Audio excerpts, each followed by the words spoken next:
Chotila highway પર ડિમોલિશનની કામગીરી સામે સવાલો ઊભા થયા છે।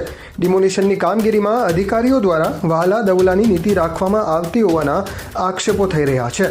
ચોટીલા હાઈવે પર આણંદપુર ચોકડીથી નવી મામલતદાર કચેરી સુધી કેટલાક લોકોએ દુકાનો અને હોટલો ઊભી કરી દીધી હતી, ત્યારે પોલીસ બંદોબસ્ત સાથે રાખીને ડેપ્યુટી કલેક્ટર મામલતદાર દ્વારા દબાણ હટાવવાની કામગીરી હાથ ધરવામાં આવી। રોડ પર લગાવવામાં આવેલા બોર્ડ, હોર્ડિંગ તથા છાપરા જેસીબી દ્વારા હટાવવાની કામગીરી શરૂ કરાઈ। જોકે દબાણ હટાવવાની આ કામગીરીમાં વહાલા દવલાની નીતિ રાખવામાં આવતી હોવાનું કેટલાક વેપારીઓનો આક્ષેપ છે। તેમના કહેવા પ્રમાણે કેટલાક ચોક્કસ લોકોની દુકાનો અને હોટલોમાં માત્ર સૂચના આપીને અધિકારીઓ રવાના થઈ ગયા હતા, જ્યારે અન્ય લોકોની દુકાનો અને હોટલોના છાપરા તથા બોર્ડ વિનંતી કરવા છતાં તોડી પાડવામાં આવ્યા હતા। લઘુભાઈ દાદલનો અહેવાલ, ચોટીલા।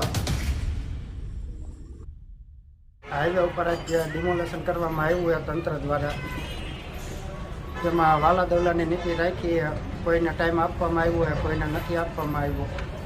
તો જિલ્લા કલેક્ટર સાહેબને મીડિયાના માધ્યમથી એટલું કહેવાનું કે તમે આવી નીતિ ન રાખો અને બધું હરખું કરો। અમે લોકો પોતે તમને સાથ સહકાર આપવા તૈયાર છીએ।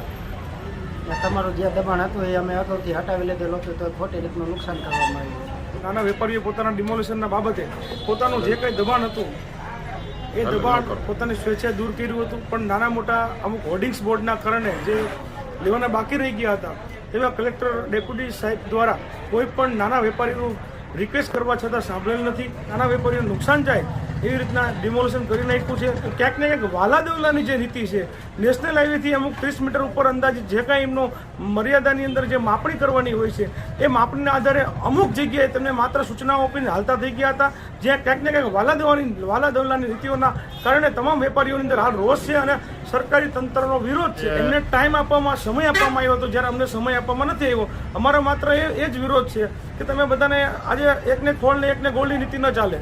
અમારી માંગણી છે કે હવે સરકાર દ્વારા કાયદેસરનો સર્વે કરી અને કાયદેસર કાર્યવાહી કરવામાં આવે।